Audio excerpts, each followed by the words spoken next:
Mes chers compatriotes, mes chers camarades et compagnons de lutte, le 30 juin est pour nous, Congolais, un temps d'arrêt important dans la longue marche de notre histoire en tant que nation. Arrêt de mémoire parce qu'il nous faut convoquer et invoquer le passé, puiser dans les luttes d'hier, celles de nos pères de l'indépendance, symbolisant les forces libératrices des esprits pour les luttes d'aujourd'hui et celles de demain, afin de reconnecter les générations nouvelles à la chaîne mémorielle de notre destin commun qui a commencé sans nous, mais qui doit impérativement s'écrire aujourd'hui avec nous. Car chaque génération est en l'obligation d'apporter sa pierre à l'édification de notre maison commune, notre mère patrie, la République démocratique du Congo.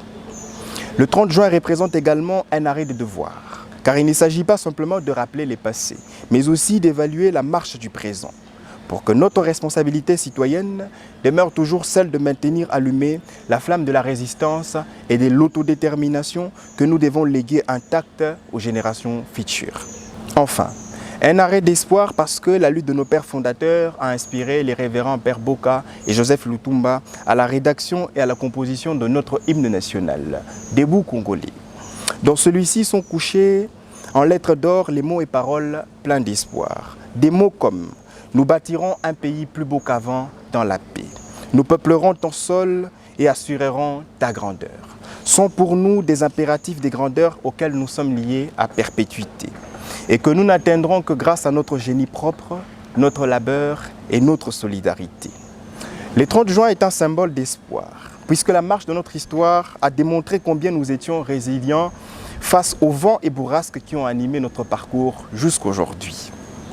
Nous avons été résilients au fouet de l'époque coloniale, résilients lorsqu'on nous coupait les mains, résilients même lorsque l'opprobre était jeté sur nous, sur nos femmes, nos filles, nos fils, nos mères et nos pères.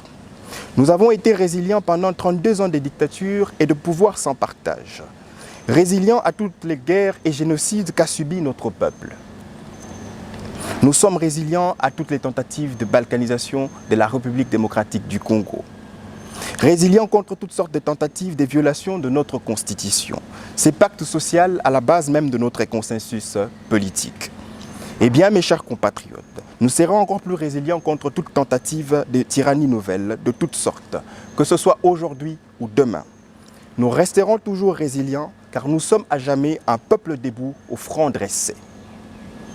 Mes chers compatriotes, mes chers camarades et compagnons de lutte, au moment où nous célébrons la 61e année de notre indépendance, il est de notre devoir de veiller sur notre cap et sur nos capitaines.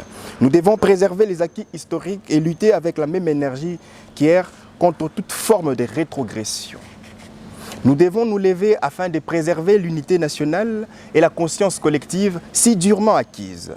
Nous devons nous battre contre toutes les forces centrifuges et sécessionnistes venant de toutes parts. 61 ans après avoir hérité de notre autodétermination, fruit d'une lutte sans concession de la jeunesse congolaise, menée par nos vaillants pères fondateurs, Lumumba, premier d'entre tous, qu'avons-nous construit? Qu'avons-nous allégué? 61 ans après avoir hérité de notre autodétermination et du choix de notre propre direction. Résultat d'une lutte sans concession, menée par nos vaillants jeunes pères fondateurs, dont le brave héros national, Patrice Emery Lumumba, qui ira même jusqu'au sacrifice suprême en compagnie de ses compagnons de fortune, Maurice Polo et Joseph Okito. Qu'avons-nous construit sur leur sacrifice? Quel héritage serons-nous fiers de léguer à nos enfants et petits-enfants de ce pays?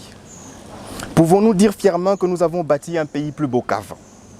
Pouvons-nous crier sur le toit du monde que notre génération vit mieux que la précédente? Allons-nous laisser un meilleur Congo aux générations à venir? Et par-dessus tout, avons-nous tiré des leçons des erreurs du passé afin de ne plus les commettre à l'avenir? 61 ans après notre indépendance, tout Congolais devrait normalement et aisément pouvoir jouir des richesses nationales, que ce soit celles du sol, du sous-sol, voire cognitives. Après 61 ans, nous aurions pu largement évoluer et devenir réellement un pays indépendant, moderne et autonome. Mais où en sommes-nous, mes chers compatriotes? Mes chers compatriotes, mes chers camarades et compagnons de lutte, sommes-nous toujours un État?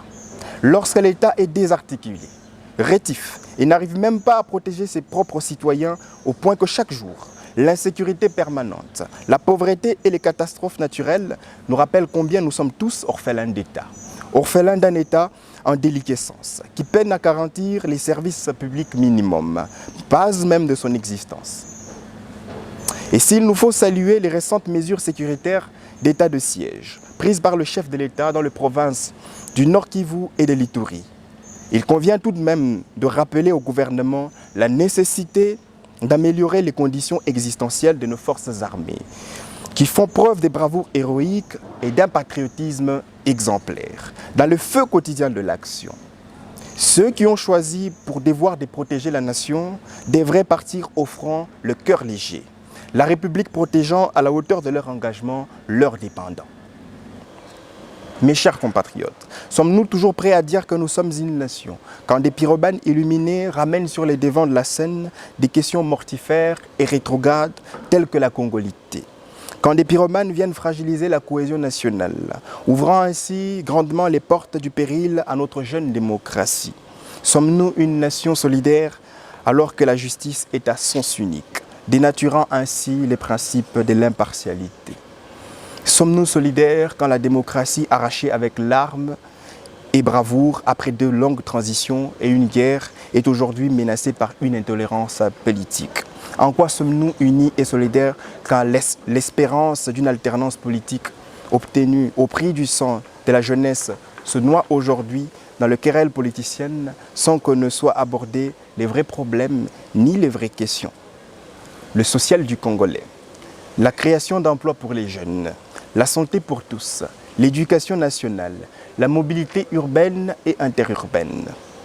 Mes chers compatriotes, mes chers camarades et compagnons de lutte, ces temps d'arrêt du 30 juin devraient dépasser les rituels, les défilés, les meetings, les célébrations ludiques et orgiques qui se font toujours aux frais du peuple, mais sans le peuple qui ne fête jamais. Le 30 juin doit être un jour d'introspection et de vrais questionnements. Il doit être un jour des bilans national, un jour des rappels collectifs d'où nous venons, où nous sommes et où nous voulons aller. À 61 ans, on ressent déjà la sénilité. On a l'expérience de la vie et la sagesse. C'est ce que notre pays devrait avoir 60 ans après la mort de Lumumba, notre héros national. Mes chers compatriotes, mes chers camarades et compagnons de lutte, travaillons dur et sans relâche pour que lors de notre centenaire en 2060, nous puissions célébrer avec fierté les sentiments d'allégresse, l'accomplissement des plus beaux rêves de nos pères fondateurs pour ce beau pays. Espérons que les héritiers de la République démocratique du Congo seront fiers d'avoir surpassé leurs pères fondateurs en amour pour la patrie. Ce Congo-là est possible. Il n'est ni chimérique ni utopique. Nous croyons en ce grand Congo et nous pensons que vous êtes nombreux à partager ce rêve de grandeur. Que ce soit dans l'anonymat ou sous le feu des projecteurs, pour accomplir tout rêve, il faut d'abord se réveiller, ensuite se mettre en mouvement. Le réveil, c'est la prise de conscience et le travail. Et le parti PENEC que j'ai le privilège de diriger entend intensifier le travail des rassemblements et des prises de conscience de toutes les énergies du renouvellement de l'action pour construire cette coalition du renouveau. Mes chers compatriotes, mes chers camarades et compagnons de lutte, si ces rêves brûlent dans votre cœur, et que vous voulez participer à son accomplissement, c'est que vous avez votre place à nos côtés, aux côtés du Congo de demain qui s'écrit déjà aujourd'hui. Il est temps de nous mobiliser et de nous mettre au travail. Les défis pour relever le Congo est certes grand, mais il n'est pas plus grand que l'âme audacieuse des Congolais patriotes. C'est en fédérant toutes les nouvelles énergies au service du Congo que nous viendrons à bout de ces défis herculéens. Avec l'aide de Dieu, nous les réussirons ensemble. Que vive le 30 juin, que vive l'indépendance, que vive la lutte de nos pères dans l'indépendance, que Dieu bénisse notre lutte, que Dieu veille sur la République démocratique du Congo et son peuple béni. Je vous remercie.